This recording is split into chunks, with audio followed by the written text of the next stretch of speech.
ইসালে সওয়াব মৃত ব্যক্তির নামে,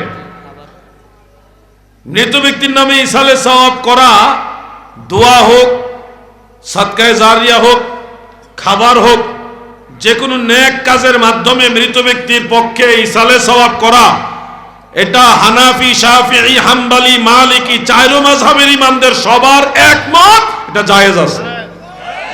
যদি ইসালে সওয়াব কেউ না মানে সে মুসলমান কিনা সন্দেহ আছে।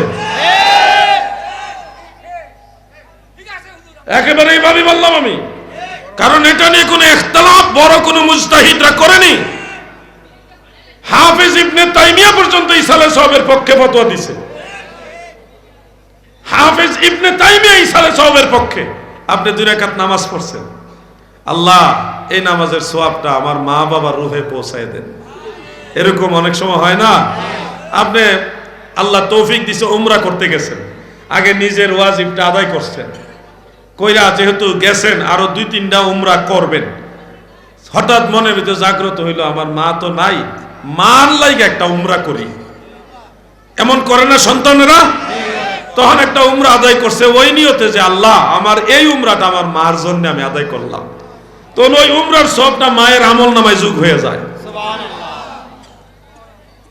ধরেন আপনি এই মাদ্রাসাতে আজকে টাকা দিলেন, একজন লোক নিয়ত করছে আল্লাহ গো আমার বাপ নাই, আমার বাবার নামে, আমার বাবার রুহের শান্তির জন্য মাদ্রাসায় আমি 10,000 টাকা দিলাম।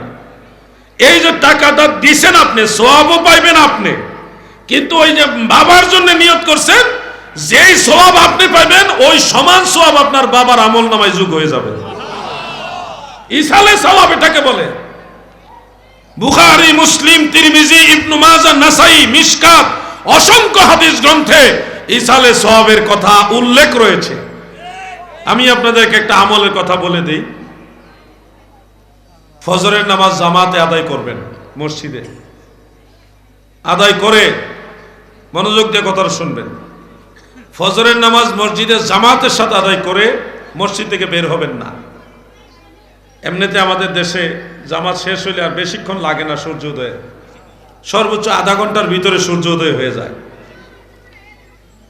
এই আধা ঘন্টার সময় মসজিদে বসে আপনি জিকির, আজকার, তাসবিহ, তাহলিল করবেন। সূর্য উঠে গেছে যখন নিশ্চিত হবেন, তখন 2 রাকাত নামাজ পড়বেন, ইশরাকের নামাজ। কিসের নামাজ?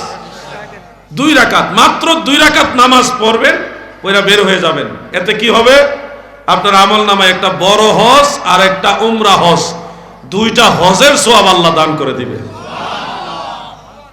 ইশরাকের নামাজের পাওয়ার এটা।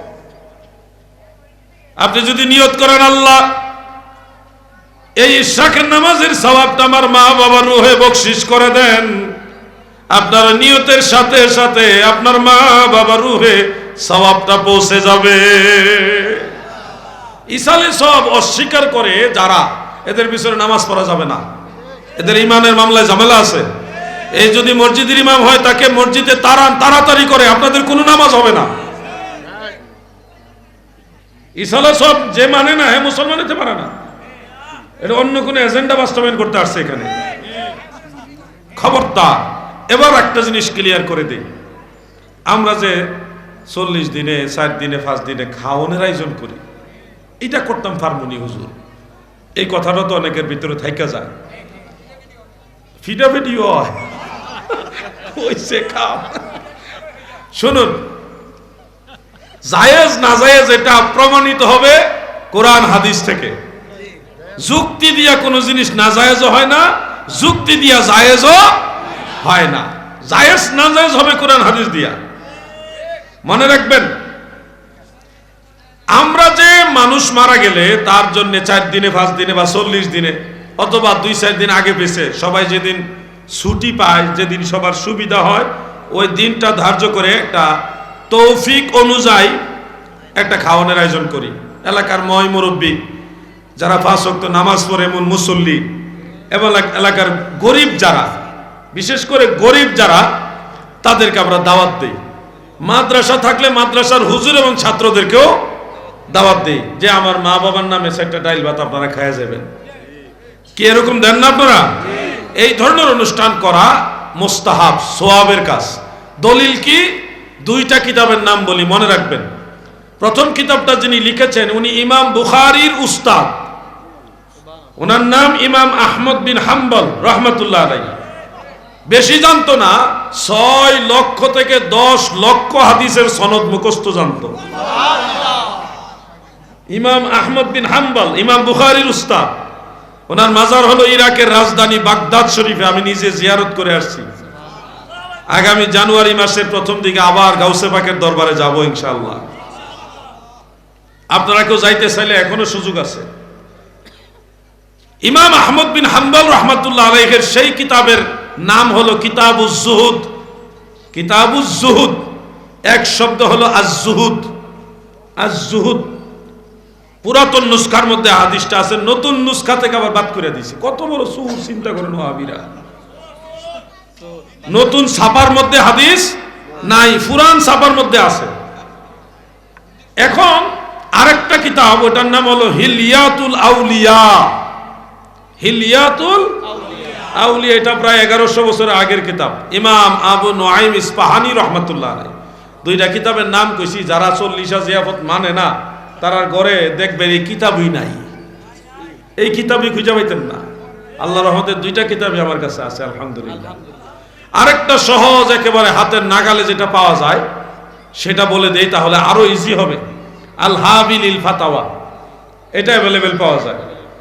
হাফেজ জালালউদ্দিন সুয়ুতী রাহমাতুল্লাহ আলাইহির লেখা আল হাবিলিল ফাতাওয়া, সেই কিতাবের মধ্যে একটা রিসালা লিখেছেন। সেই রিসালাটা উল্লেখ করেন, সেখানে একটা বিশুদ্ধ সনদের হাদিস রয়েছে। হাদিসের মূল মতনটা হলো এরকম: ইন্নাল মাউতা ইউফতানুনা ফি কুবুরিহিম সাবআ ফাকানু ইস্তাহিব্বুনা আন ইউতআমা আনহুম তিলকাল আইয়াম। মানুষ যখন মারা যায় গো, মানুষ যখন মারা যায় কবরের মধ্যে প্রথম 7 দিন খুব বেশি ফিতনা হয়। প্রথম 7 দিন কবরের মধ্যে খুব বেশি আযাব হয়, কষ্ট হয়। ফাকানু ইস্তাহিব্বুনা আন ইউতআমা আনহুম তিলকাল আইয়াম। আমার দয়াল নবীর সাহাবীরা এই 7 দিনে মৃত ব্যক্তির পক্ষ থেকে মানুষদেরকে খাবার খাওয়াইতো। আমরা মতলবের মুসলমান, একদিন খাওয়াইলে এত ফতোয়া দেন। দয়াল নবীর সাহাবারা 7 দিন খাওয়াইছে, এইটা কি করবেন?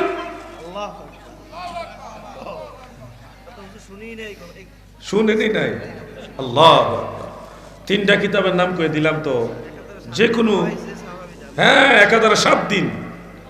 এখন কিতাবের নাম যে কইলাম 3টা কইছি, 3টার মধ্যে ওই কিতাবুজ জুহুদ আপনারা খুঁজে পাবেন, কষ্ট হইব। কিন্তু আল হাবিলিল ফাতাওয়া যেটা বললাম, আমার ভাই আছে, আরো আলেম ওলামা আছে, ওনারা চাইলেই সংগ্রহ করতে পারবে, অথবা ঘরে আসেও, একটু নাড়াচাড়া দিলে পাওয়া যাবেন মাসালা। ইমাম সুয়ুতী রহমতুল্লাহ আলাইহি বলছেন না মুস্তাহাব, এই ধরনের জিয়াবত করা কি মুস্তাহাব, সওয়াবের কাজ। হাফিজুল হাদিস 2 লক্ষ হাদিস যিনি মুখস্থ জানতেন, উনি বলতেছেন এটা জায়েজ মুস্তাহাব। সলিমউদ্দিনের ফুলা কলিমউদ্দিন, বাপ দাদার নাম নাই, সানমুল্লাহর বিয়ায় একই বেদাত, খামোশ। এই একই খরচের টাকা যদি উনারে দিয়ে দেয়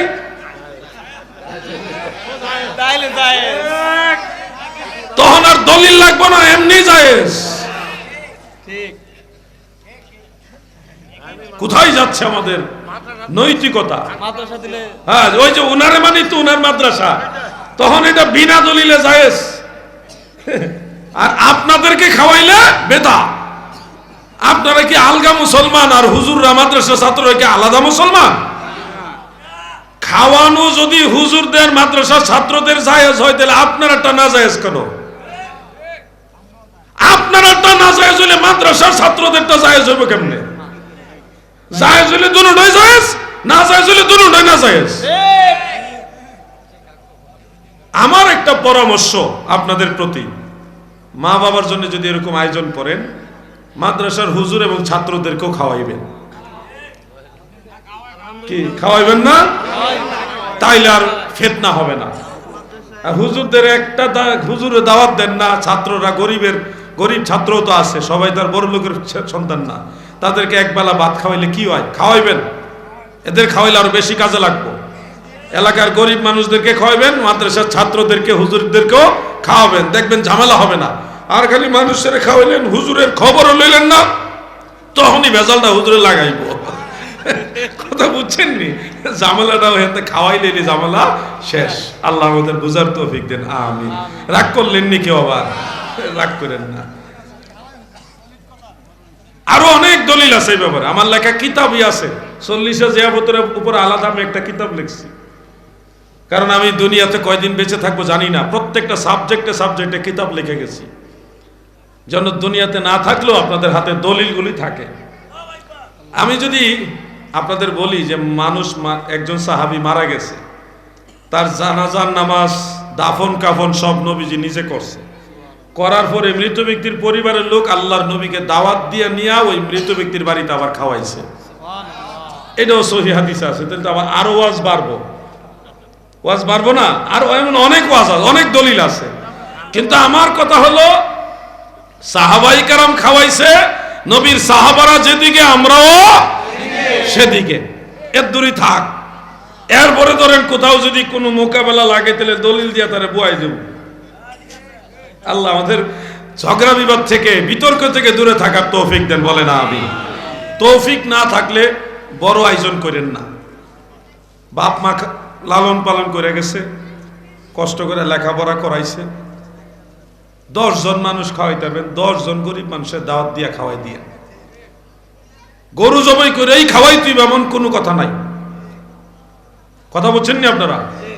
আপনার তৌফিক হলে গরু খাওয়ান, মহিষ খাওয়ান, তৌফিক থাকলে খাওয়ান। কিন্তু তৌফিক নাই, এখন লোক দেখা, সমাজের শরমে আপনারা এখন কালেকশন করে ঋণ কইরা এরকম আয়োজন করা দরকার নাই। যদ্দূর তৌফিক আছে ওদ্দূর করবেন। কথাটা বুঝছেন না আপনারা? এরপরে নামাজ পড়ে দোয়া করবেন, মিলাদ পড়ে দোয়া করবেন, কোরআন পড়ে দোয়া করবেন, ওগুলিও করবেন। আল্লাহ তাআলা আমাদের সবাইকে বেশি বেশি আমল করার তৌফিক দেন, বলেন আমিন।